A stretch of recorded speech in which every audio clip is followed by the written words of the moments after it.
What's up, beautiful people? Welcome to another blog on Niha's Lifestyle.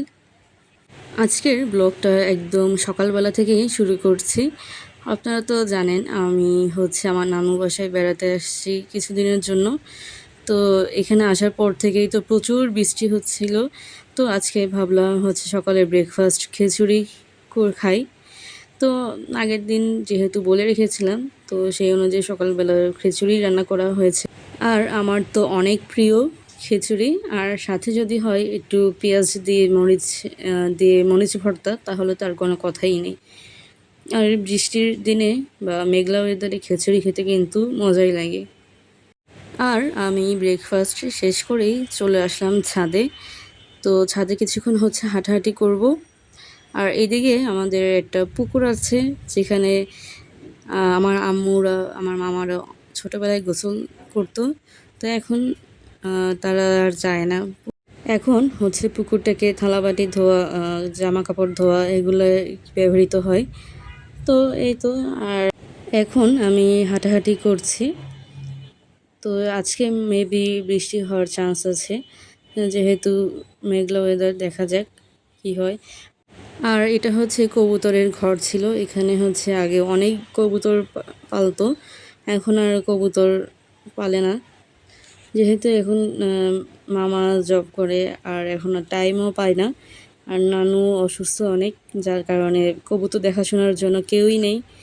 তো কবুতর এখন আর পালা হয় না, আর কবুতরের ঘরটা ওইরকমই পড়ে আছে। আর এটা আমার নানুর বাড়ির সামনের রাস্তা।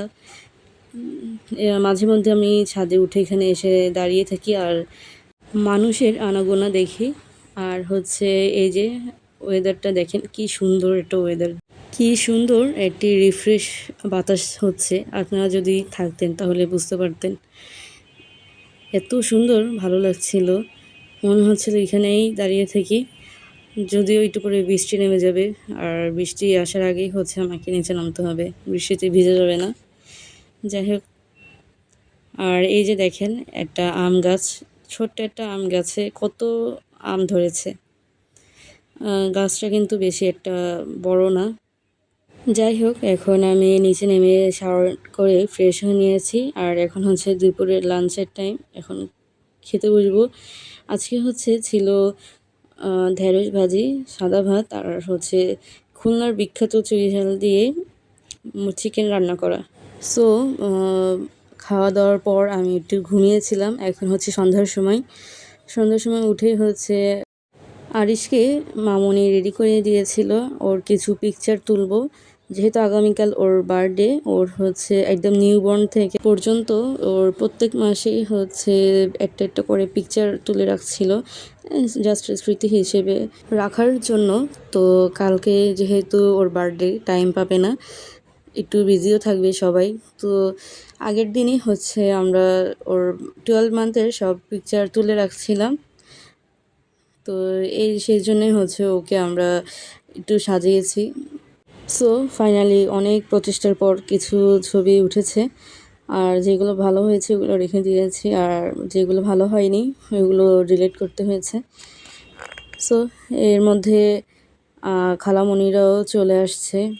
এখন সবাই মিলে আমরা বেলুন ফুলাচ্ছি, অনেক বেলুন। আর যেহেতু গতকালকেই ওর জন্য বেলুন, যা যা দরকার বার্থডের জন্য সব কিছু কিনে নিয়ে এসেছিলাম। আর এদিকে সবাই মিলে আমরা বেলুন ফুলাচ্ছি। আর আমার পিচ্ছি মামা আর আমার ভাই দুজন মিলে পেপার ক্রাফটের কাজ করছিল। আর ওরা পেপার ক্রাফটের কাজ খুব ভালোই পারে, যার জন্যে ওদেরকেই দেওয়া। আর এদিকে আমাদের বেলুন প্রায় ফোলানো অ্যান্ড লাগানো প্রায় শেষের দিকে। এখন বেলুনগুলোকে কিভাবে ড্রয়িং রুমে সেট করা যায় সেটাই টেনশনের ব্যাপার। সবাই মিলে চিন্তাভাবনা করছিলাম। আর এদিকে একদম আরিশের নিউবর্ন থেকে 12 মান্থ পর্যন্ত যতগুলো পিকচার ছিল সবগুলোই আমরা প্রিন্ট করে নিয়ে এসেছি। আর আমরা বেলুনটাকে ড্রয়িং রুমেই সেট করব বলে ঠিক করেছি। আজকে এই পর্যন্তই। আল্লাহ হাফেজ।